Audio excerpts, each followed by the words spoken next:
আসসালামু আলাইকুম। আজকে আমি কাঁচকলা দিয়ে কাতলা মাছের তরকারি রান্না করে দেখাবো। কাঁচকলা দিয়ে কাতলা মাছের তরকারির এই রেসিপিটি অনেকের ভীষণ পছন্দের, কিন্তু পারফেক্টভাবে রান্না না করার জন্য তরকারিটা খেয়ে অনেকেই মজা পায় না। একদম কম মশলায় কম সময়ে এই তরকারিটা রান্না করে নিতে পারবেন। এই যে কাতলা মাছটা, এই মাছ দিয়েই আজকে কাঁচকলা দিয়ে তরকারি রান্না করব। মাছটা একেবারেই তাজা, 1.5 কেজি ওজনের একটা কাতলা মাছ ছিল এখানে। এখন আমি মাছটার আঁশগুলো তুলে নেব।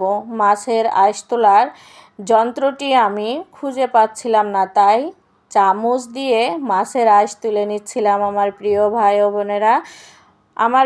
ভাই ও বোনেরা, দেশ এবং দেশের বাইরে যে যেখানে আছেন, আশা করি মহান আল্লাহর রহমতে সবাই অনেক ভালোই আছেন। আপনাদের সাথে গল্প করব আর মাছের আঁশ তুলে নেব। তাই এদিকে আমার মাছের আঁশ তোলা হয়ে গেল। এখন আমি সাদা পানি দিয়ে ধুয়ে নিলাম, তারপরে বটি নিয়ে এখন মাছটা কেটে নেব। মাছটা আমার কাটা হয়ে গেল। তারপরে লবণ দিয়ে ভালো করে কয়েক টুকরা মাছ রান্না করার জন্য নিয়ে নিলাম। মাথা নিয়ে নিলাম, কানশিরাটা, তারপরে কয়েক পিস মাছ নিয়ে নিলাম। এখানে আমি 5 থেকে 6টা কাঁচকলা লম্বা ফালি করে কেটে ধুয়ে নিয়েছি, লবণ দিয়ে কষলিয়ে তারপরে গরম পানি দিয়ে অনেকক্ষণ ভিজিয়ে রাখছিলাম। পরে ভালো করে ধুয়ে এই যে তুলে নিয়েছি। তারপরে ছিল কাটা পেঁয়াজ, ফালি করে রাখা কাঁচা মরিচ, সামান্য একটু রসুন, একটু আদা, একটু জিরা। তারপরে মাছের ভিতরে লবণ, হলুদ আর লাল মরিচের গুঁড়া পরিমাণ মতো দিয়ে এখন ভালো করে মেখে নিলাম।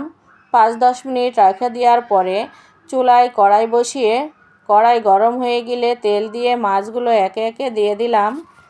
অবশ্যই তেল গরম হলে মাছ দিবেন, তাহলে একটা মাছও কড়াইতে লেগে যাবে না। দেখেন কত সুন্দর করে মাছগুলো তুলে গেল, একটাই মাছও কড়াইতে কিন্তু লেগে যায়নি।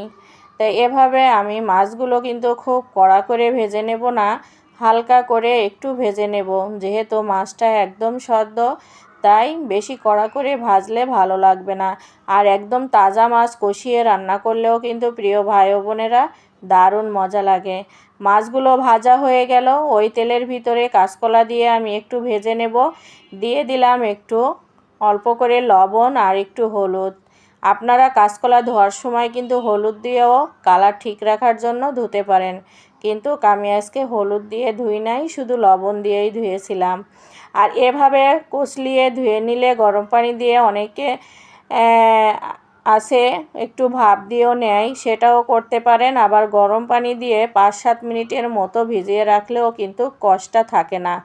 আর এই কষ থাকার কারণেই অনেকেই কাঁচকলার তরকারি খেতে চান না। আমার মতো এভাবে রান্না করে খেয়ে দেখবেন, একদম কষকষ ভাব থাকে না। তারপরে তো কলা তুলে নিলাম। এখন তেল দিয়ে পেঁয়াজ দিয়ে দিলাম। পেঁয়াজটা হালকা করে ভেজে নেব, তারপরে রসুন বাটা দিয়ে দিলাম। এখন জিরা বাটা দিয়ে দিলাম, আদা বাটাও দিয়ে দিলাম। দেখেন একেবারেই সীমিত মশলা। ফালি করে যে কাঁচামরিচ কেটে রেখেছিলাম সেগুলোও দিয়ে দিলাম। এখন দিয়ে দিলাম পরিমাণ মতো হলুদ, লবণ আর হলো লাল মরিচের গুঁড়া। এখানে ধনিয়ার গুঁড়ো দিই নাই। তারপরে মশলাটা ভালো করে কষিয়ে নিচ্ছি। দেখেন মশলা কষানো দেখলেই আমার প্রিয় ভাই বোনেরা বোঝা যাচ্ছে একদম পারফেক্টভাবেই আমি মশলাটা কষিয়ে নিয়েছি। মশলার উপর দিয়ে তেল বেরিয়ে আসছে, তখনই দিয়ে দিলাম ভেজে রাখা কাঁচকলা। এই কাঁচকলা দিয়ে তরকারি রাঁধতে আমার খুব বেশি সময় লাগবে না, একদমই কম সময়ের মধ্যে রান্না হয়ে যাবে, যেহেতু আমি হালকা করে ভেজে নিয়েছি। আর এরকম হালকা করে একটু ভেজে বড় মাছ দিয়ে রান্না করলে খেতে কিন্তু দুর্দান্ত মজা লাগে। তারপরে মশলার ভিতরে দিয়ে একটু ভালো করে কষিয়ে নিলাম। এখন দিয়ে দেব গরম পানি। অবশ্যই কাঁচকলা রান্না করার সময় একটু গরম পানি দিয়ে রান্না করবেন, দেখবেন কাঁচকলা সুন্দর মতো নরম হয়ে যায়। ঠান্ডা পানি দিলে গোটা গোটা থেকে যায়। আর এই যে সামান্য একটু পানি দিয়ে কষিয়ে নিলাম। এখন আমি দিয়ে দেব ঝোলের পানি, পরিমাণ মতো ঝোলের পানি। ঝোলের পানিটাও কিন্তু গরম পানি করে রাখছিলাম, সেটাই দিয়ে দিলাম।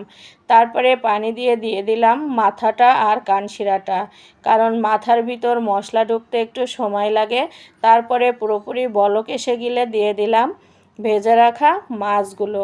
আজকে কাঁচকলার তরকারি যেভাবে রান্না করলাম, এভাবে আমার প্রিয় ভাই বোনেরা আপনারাও বাসায় একবার হলেও ট্রাই করে দেখবেন। আসলেই কিন্তু দুর্দান্ত মজা লাগে। আমি কিন্তু একদম সহজভাবে প্রতিটা জিনিস আপনাদের মাঝে তুলে ধরার চেষ্টা করেছি। তারপরে তো আমার তরকারি হয়ে গেল। এই যে একটা সুন্দর কাচের বাটিতে তরকারি নামিয়ে নিলাম, তারপরে একটু জিরা গুঁড়া দিয়ে দিলাম। অবশ্যই বড় মাছের তরকারি রান্না করলে একটু জিরার গুঁড়া দিয়ে দেবেন, খেতে কিন্তু অসাধারণ লাগে। এই তো সহজে কাঁচকলা দিয়ে কাতলা মাছের তরকারি রান্না হয়ে গেল। আজ এই পর্যন্তই। সবাই ভালো থাকবেন, সুস্থ থাকবেন। এখানেই বিদায় নিচ্ছি। আল্লাহ হাফেজ।